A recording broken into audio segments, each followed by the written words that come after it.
ماتش مصر وتونس ده ضروري، خاصة انه كان بصرف النظر انه في عدد من لعيبه النادي الاهلي، لكن مصر كلها كانت تتابع هذا اللقاء. وانا في مقدمتي قلت الناس في حاله عدم رضا، مش ان احنا خسرنا، وارد جدا انك تخسر من تونس، تونس فريق قوي في كره القدم، لكن الشكل والاداء كابتن سيد ان تلعب 90 دقيقه مفيش كره عرضيه، مفيش تسديده، مفيش اي وجود لمصر على مرمى تونس، ده اللي مزعل الناس شويه. بالتاكيد يمكن الناس بعد المستوى والنتائج اللي اتحققت في الفتره اللي فاتت، سواء كان في كاس الامم الافريقيه او كاس العالم، تصفيات كاس العالم، ووصولك لنقطه اعتقد انها قريبه جدا جدا جدا من تحقيق حلم طال انتظاره من 1990 لحد دلوقتي اللي هو الوصول لكاس العالم. فبالتاكيد كل ما بتاخد خطوه الناس بيبقى يعني امنياتها او انتظارها واهدافها بتبقى اكبر شويه. لكن في النهايه برضه يمكن بتبقى وارد ان انت تبقى في يوم، مش عايز اقول مش في حالتك وبس، لكن بيبقى الاداء كمان بشكل عام المجموعه ككل، يعني باستثناء عنصرين ثلاثه ولا حاجه يعني. ما كانش في عنصرين ثلاثه. انا رايي الشخصي انها مباراه للنسيان خالص، مباراه للنسيان خالص. طيب يعني هل سهل التدارك يعني بالنسبه للمنتخبات او الفرق الكبرى؟ يعني هربط ما بين ده وبين النادي الاهلي مثلا في بدايته امام زناكو الزامبي والتعادل هنا والناس لطمت الخدود والاهلي مهدد انه يبقى بره، لكن الاهلي بمنتهى البساطه راح كسب القطن هناك 2-0 بعرض جيد، وبعدين كسب الوداد هنا 2-0 برضه بعرض جيد وتصدر المجموعه. كيف يتدارك المنتخب هذه البدايه المؤلمه القاسيه يعني؟ بص انا دايما بقيسها بالمجموعه اللي معاك او الحلقه اللي معاك، لان انا شايف ان المنتخب الاول المصري فرقه محترمه جدا جدا جدا، العناصر اللي فيها كمان سواء كانت القدرات او الاعمار اللي فيها كمان تدي لك ايحاء وتدي لك مؤشر على طول لا اللي جاي هيبقى افضل، بغض النظر بقى عن امبارح ده زي ما قلت لحضرتك المباراه للنسيان، لكن في النهايه انت عندك الصفوف كلها على مستوى عالي جدا، الصفوف كلها صحيح قدرات عاليه جدا جدا جدا. فلا انا مش قلقان خالص من الصعود، لا مش قلقان، مش متوتر، مش خايف، لا ان شاء الله الرحمن انا متاكد بالمجموعه بالقدرات اللي فيها، لا قادرين طبعا على الوصول باذن الله. تنسيق بينكم وبين جهاز المنتخب عامل ازاي؟ يعني لاعب احمد حجازي هل كان بالتنسيق بالجهاز الطبي النادي الاهلي والجهاز الطبي المنتخب، ولا انت شايف ان حجازي سليم 100% فما فيش مشاكل خالص؟ لا هو الراجل لعب قبل حتى ما يروح يعني طبعا مباراه الوداد وكان بشكل رائع جدا واداها بشكل هايل جدا، لكن في تنسيق بالتاكيد في حاجات كثيره سواء كانت في الاسماء المختاره او الحاجات اللي موجوده بقولش فنيه. يعني في اولا ده مش شغلكم، مش شغلنا، مش بتاعتنا طبعا.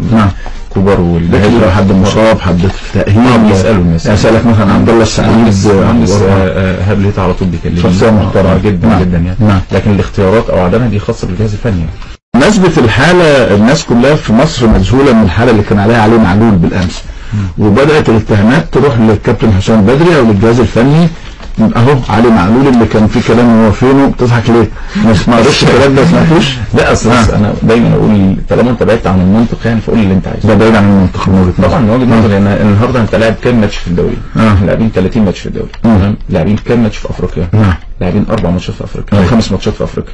علي معلول لاعب ولعب في الكاس كمان، ولعب في الكاس ماتشين يعني او 3 ماتشين يعني. النهارده على فكره في ماتش في الكاس المصري اسمه اجمالي اللي لعبناه حوالي 40 ماتش او 30 ماتش في الكاس في الدوري. النهارده في الدوري ولا كاس النهارده مصر اسمه؟ والله بحسبه كاس. طيب تمام. ده ماتش مؤجل على فكره. والله فتره ده ماتش عشان ده كان مشارك في الكونفدراليه، كان مشارك في الكونفدراليه فالميعاد بتاعهم تمام. فعلي معلول لعب حوالي بتاع 30 مباراه 31 من اصل 36. فيعني الرد عليه طبعا 30 يعني او اكتر شويه ممكن نجيب لك الرقم بالظبط يعني. يعني انت بتتكلم في كمان عشان زملكاوي فتلاقي حاجات الاهلي ايه مكسل فيها شويه، لكن الزمالك في الريره زمالك بعدين قاعد جنبي اول مره كده طبعا على طول دي من الكوره ده مكذب قبل ما يعني انت شايف ان كل الانتقادات لا شايف ان علي بيلعب او ما بيلعبش، هو بيلعب بس الناس تقول في الملعب ما شفناهوش من الخطوره بتاعت امبارح. ازاي بس اما يكون الباك ليفت بتاعك مثلا عامل اكتر من 5 اسيست مثلا بالنسبه لك جايب جول ده باك ليفت ازاي يعني؟ واحمد فتحي بيقول لك ده هداف الدوري من تونس. ايوه اوكي جاب 16 جول عندك، ما هو برضه كان جاب 12 جول لعب 28 مباراه في كل البطولات، سجل هدف وصنع 5 اهداف يعني. مش لازم غلطك انت قلت 30 وطلعها 28 كان ممكن يزقها يعني الناس تبقى 30 ماشي مش حاجه. فهو الناس بس بتتكلم على طريقه اللعب، يعني بيقول لك ان علي امبارح دفاعي قدام محمد صلاح واحد من اهم اللاعبين في القاره، وهجومي تقريبا كان نجم المباراه الاول. ما احنا عارفين كده كويس بدليل ان هو بيلعب. يعني انت مثلا على سبيل المثال لو انت بتكلمني عن المستوى الدفاعي، احنا قلنا احنا بنلعب القطن هناك مثلا، مين اللي كان بيلعب؟ علي معلول. واحنا بنلعب بيك فيست هناك، كنا مطالبين نحقق النتيجه كمان، مين اللي بيلعب؟ علي معلول. مين اللي بيلعب ماتش مباراه النصر المخصصه؟ علي معلول. الموضوع مش كده خالص، يعني سواء ان كان الناس بس ساعات بتربط شويه حاجات بحاجات كده، لكن المنطق والارقام، انا من هواة الارقام جدا. يعني اول ما الارقام تبدا تتكرر تعرف ان ممكن واحد يكون غلط، مش ممكن تتكرر مع الارقام. طب السؤال الاخير بقى، هل علي معلول مكمل مع النادي الاهلي؟ كان في كلام والترجي وقصه واعترف بيه الكابتن فوزي البنزرتي، قال ان انا محتاج علي معلول عندي في فرقتي. كان المقابل المادي اللي طلبه النادي الاهلي حسب نقيل كان عالي شويه، وبالتالي وقفت يعني المفاوضات. هل عادت المفاوضات من جديد ولا لا؟ بص احنا دايما يعني عندنا ثوابت كده بنفكر بيها. نمره واحد احنا دايما يهمنا الجزء الفني. الجزء الفني يعني انت دايما فرقه بطوله، فرقه البطوله بتدور على العناصر اللي تدعمها او العناصر اللي تستفاد منها او العناصر اللي تحافظ عليها. تمام. لكن في اوقات احنا مش احنا بس، العالم كله بيفكر في كده. لو الارقام خياليه او ارقام كبيره قوي فبتخليك تفكر زي روما مثلا مع ليفربول مع محمد صلاح، زي ايفونا. ايفونا مثلا بالظبط. لكن احتياجنا العالي واحتياجنا لبقيه العناصر، احنا بنلعب على افريقيا وبنلعب على البطولات المحليه وبنلعب على صدارات ومنافسات وان انت تاخد البطوله، فبيهمك ان انت تدعم الفرق. ده صحيح. فالتدعيم والمحافظه والاستمراريه ده مطلوب. لكن لو جالي رقم لاي حد بقى مش على العالم، لو جالك رقم في النادي الاهلي رقم فلكي مثلا، هتبدا تفكر بالتاكيد. هتبدا تفكر. جماهير الاهلي كلها قاعده مستنيه، يا ترى هل ترى الموضوعات الجديده؟ ناخد مثلا موضوع هشام محمد اللي بيصار اليومين دول، وانه خلاص اصبح على اعتاب ابواب النادي الاهلي، صح ولا غلط؟ لا، في اولوياتنا هشام، في اولويات النادي الاهلي. يعني احترم. يعني اولويات، بس المفاوضات بقى مرتبطه بنادي اخر، يعني انت دايما بتتكلم لكن الاولويات موجوده. طيب بالنسبه لكاسونجو، بص يعني طبعا هو لعيب كويس وعامل شغل كويس جدا مع نادي الاتحاد، لكن انت كمان يعني في اوقات بتعمل فرقه. يعني فاحنا اقتربنا جدا من وليد وليد أزار بتاع الحسن الجديدي، بتعمل فرقه بتتطلب منك مراكز معينه، وكمان طبقا لعدد اللاعبين الاجانب مش كلها في مركز واحد. تمام. فبالتالي عندك شويه احتياجات خفيفه، مش حاجات كتير. عندك وصول فرقه محترمه كويس. تمام. لكن احنا اللي اقدر اقوله ان احنا عندنا رؤيه ان شاء الله الرحمن باذن الله تخلي الفرقه السنه الجايه اقوى باذن الله. هل اجاييه مكمل خلاص كده؟ اجاييه نفس الكلام اللي قلته على علي معلول. لو جاله عرض واو هيمشي زي اي حاجه احتراف. اي احتراف في الدنيا هيجي لك عرض خيالي. لكن اجاييه احنا جايبينه يضيف للفرقه بشكل كويس، جايبينه برقم كويس، مش رقم قليل عشان عارفين امكانيات. هو عنده الرغبه انه يكمل كابتن سيد. كل الناس عندها الرغبه يا كابتن، يعني كل الناس. انت بتتكلم في النادي الاهلي، تمام. برضه من اهم الحاجات اللي بتميز دايما النادي الاهلي على في افريقيا عامه، يعني الحته الالتزاميه الماديه. يعني الامور الماديه في المعادله، وانت عارف كويس طبعا. يعني ما عندكش واحد له جنيه او واحد له قسط او واحد له مستحقات او واحد له مش عارف ايه، لا مفيش الكلام ده خالص. وده احسن من مجلس الاداره الحقيقه. طبعا. فانت بتتكلم دايما احتياجاتك الماليه متوفره بشكل كويس قوي، بتبقى انها هيئ لك اجواء او مناخ سليم تبقى فيه. تمام. فلما بنيجي نقعد على الترابيزه، سواء احنا والمهندس محمد طاهر ولجنه الكوره وقابلين، بنبقى قاعدين قعده جهاز فني، بنقول لا احتياجاتنا كذا كذا كذا كذا. لكن جالي عرض في ايفونا، يعني السنه اللي فاتت مثلا ايفونا لو بتكلمني في $1 مليون مثلا هتمشي؟ مستحيل. 2 مليون دولار كنت هتمشي؟ لا. طيب رزاق سيسي، لا يعني انا مش يعني عشان ما يبقاش فيها اسم زي ما قلت لك، احنا بندور على مراكز. ما هي دي الاسماء اللي بتتردد عشان الناس بس تبقى عارفه، ما لازم انا كمان اقول لك كل واحد باسمه. عندنا قاعده مع كابتن حسام بدري وهو جاي بكره ان شاء الله الرحمن، هتبقى في قاعده عشان زي ما قلت لك احنا بنعمل يعني الطلبات بتاعتنا اللي تكمل الفرقه، مش عنصر واحد في مكان واحد في مركز واحد الاقي نفسي عندي 4-5 لعيبه في مكان واحد كلهم كويسين، لكن باللعب هو هيلعب واحد. يعني انت مثلا ممكن تيجي 5 جوال، تمام، بس جول واحد اللي هيلعب مظبوط. بلعب بطريقه لعب ايه؟ يعني هو دايما مهم جدا جدا جدا جدا الاختيار الفني الاول ليه. دايما الاختيار الفني او الجزء الامور الفنيه مع الجهاز الفني او المدير الفني تحديدا، لان هو عارف هيلعب بخطه ايه او هيلعب بطريقه ايه، هيلعب 4-2-3-1 مظبوط. نعم. يبقى انت بتتكلم في مركز الراس حربة ده مثلا يكون عندك 3 أو 4. تمام، مع عنصر شاب طالع ولا حاجه. طب الاطراف المفروض تبقى اعلى في العدد ولا؟ بالنسبه للاطراف ايمن اشرف هل مرتبط بموقف علي معلول؟ لا ما تقدرش تقول ايمن اشرف مرتبط دايما بعلي معلول، لكن زي ما قلت لك احنا كابتن حسام جاي بكره. هتبقى في قعده ممكن تكون قعده سريعه شويه عشان السفر بتاع الوداد وتغيير الميعاد ده لخبط لنا الدنيا في اوقات، لكن طبعا الحمد لله رب العالمين قدرنا الحمد لله. وكابتن سامر علي امبارح عملنا شويه شغل كويسين قوي. بتتكلم لكن الاولويات موجوده. طيب بالنسبه لكاسونجو، بص يعني طبعا هو لعيب كويس وعامل شغل كويس جدا مع نادي الاتحاد، لكن انت كمان يعني في اوقات بتعمل فرقه. نعم. يعني فاحنا اقتربنا جدا من وليد. وليد ازار. نعم. على حسن الجديدي بتعمل فرقه، فالفرقه بتتطلب منك مراكز معينه، وكمان طبقا لعدد اللاعبين الاجانب مش كلها في مركز واحد. تمام. فبالتالي عندك شويه احتياجات خفيفه مش حاجات كتير. عندك وصول فرقه محترمه كويس. تمام. لكن احنا اللي اقدر اقوله ان احنا عندنا رؤيه ان شاء الله الرحمن باذن الله. اكيد جماهير الاهلي كلها قاعده مستنيه يا ترى هل ترى الموضوعات الجديده. ناخد مثلا موضوع هشام محمد اللي بيصار اليومين دول، وانه خلاص اصبح على اعتاب ابواب النادي الاهلي، صح ولا غلط؟ لا في اولوياتنا هشام، في اولويات النادي الاهلي. يعني اقترب. اقترب يعني اولويات، بس المفاوضات بقى مرتبطه بنادي اخر. يعني انت دايما بتتكلم لكن الاولويات موجوده. طيب بس جماهير الاهلي قلقانه قوي على بطوله افريقيا. يعني البطوله بقى لها كذا سنه، وجمهور الاهلي انت عارف زي ما انت قلت كده بيحب البطولات. انت قلت لي احنا بنحب البطولات، فبطوله واحده في السنه لا تكفي.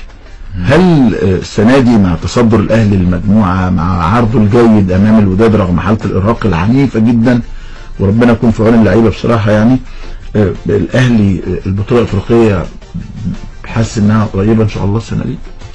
بص والله في حاجه يعني مالهاش علاقه بالواقع، بس فيها لا علاقه بالتفاؤل شويه. نفكر الناس بس الاهلي 7 زناكو 7 الوداد 3 كوتون سبورت لا شيء. اتفضل. احنا يمكن طبعا الحمد لله رب العالمين فرقتنا فرقه كويسه، وان شاء الله احنا زي ما قلت حتى لو فيها تدعيم هتبقى تدعيم للافضل باذن الله عشان نبقى اقوى بكتير قوي. لكن في حته تفاؤليه يمكن احنا في 2001 خدنا البطوله. وبعدين اخر مره او اول مره بعدها كانت بعدها ب4 سنين. فخدنا بطوله 2005. حلو. تمام. وبعد كده خدنا بطوله 2006 وبعد كده 2008 وبعدين غيرنا من 2008 لحد 2012 4 سنين برضه. وبعدين خدنا 2012 2013. بقالنا 4 سنين. بقالنا 4 سنين ان شاء الله يا جماعه. الحمد لله الف مبروك. كويس. بعيدا عن التفاؤل انتوا كجهاز بقى يعني قدام برضه كابتن سيد. وبالنسبه للتفاؤل برضه مفيش مره القطن وقع معانا ما خدناش البطوله. طب حلو ده. انا هوصلك في الاتحاد الافريقي كل مره القطن يقع معانا عشان نخلص على طول من بدري. نتكلم على الواقع بقى.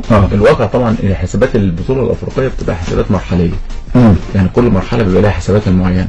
يعني الدور الاول مثلا الدور اللي هو الذهاب والإياب بتبقى له حسابات معينه. في دور المجموعات بتبقى تجميع نقاط. تمام. ده صحيح. وده اللي احنا عايشين فيه دلوقتي. بعد كده بتبص بقى لمرحلتها. احنا في مرحله يعني بالتاكيد صعبه. كمان المباراه اللي جايه بالنسبه لنا يعني مهمه جدا جدا جدا جدا جدا جدا.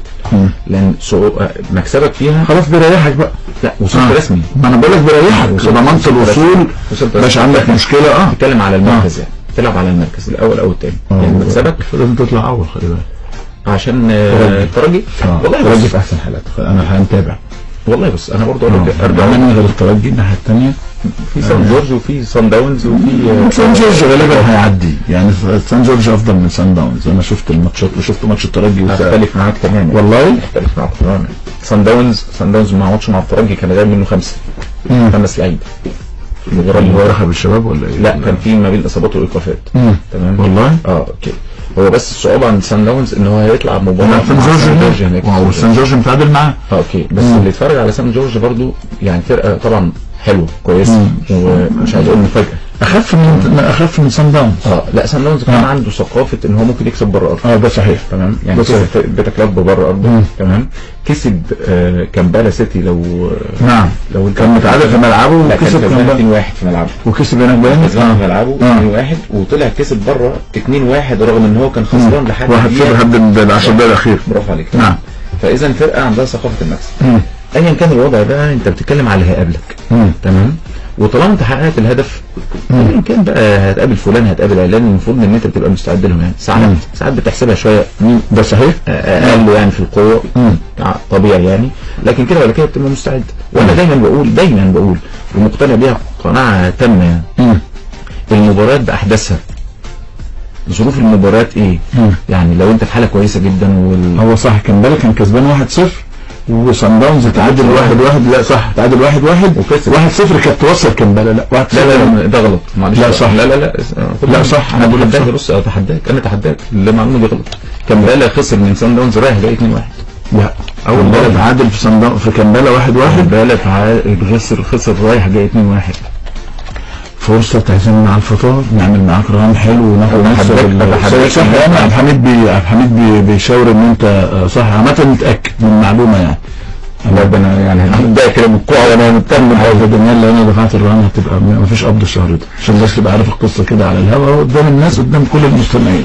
لا يعني هو كان كسبان 2-0 في سان داونز وكمباله جاب جول في الدقيقة 86. هناك كان كمباله كسب 1-0 لحد اخر 10 دقائق وفي الدقيقة صعب. عبد الحميد مش موثوق فيه يعني طالما جت على هوايه ما لناش عبد الحميد ده في الدقيقة 94 كده. طب هنجيبها عامة. خلينا نقول يعني انتوا بتفضلوا حد على حد صن داونز؟ لا انا بفضل الاول مجموعه في الاول. نعم. الاول ان انا اوصل احقق الهدف بتاعي السنه كان اول ده في المرتبه الاولى يعني. نعم. ان انت تحقق الهدف بتاعك ان انت توصل بعد كده بقى في طريقك. نعم. اللي هيقابلك هتاخده بس المهم الاول ما تفكرش في 2 قبل 1. انا عندي 1 دلوقتي وعندي ماتش مهم جدا مع الوداد. خلي بالك فكر بالفكر الوداد شويه. طبعا لو خسر بره طبعا خسر بالنسبه له. فبالنسبه له دي مباراه يعني ما فيهاش اي كلام يعني. ما فيهاش فصال. لا تقبل القسم على بتلعب فرقه ما عندهاش غير فريق واحد. انا كمان لازم دوافع يكون عاليه جدا. ده صحيح. طيب اهو جات لنا من الحمد لله كسبنا. غلط ايه جبنا لك من الكاف نفسه. انا بقول لك غلط. لا اله الا الله. يا جماعه يا اهل مصر اللي بتسمعونا اتحداك لا حول ولا قوه. اتحداك والله. الجون اوف سايد اللي انت شفته في الفيديو اللي عندك واحد اهو جبنا لك من موقع الكاف اهو. ميموري صن داونز 1 وكامبالا سيتي 1. يا عم مثل الواد بلاد بتاع صن داونز. خلينا كسبنا الرهان الحمد لله ان كابتن سيد وعبد الحميد اتفصل النهارده اخر يوم معانا في البرنامج. نروح لفاصل ونرجع تاني.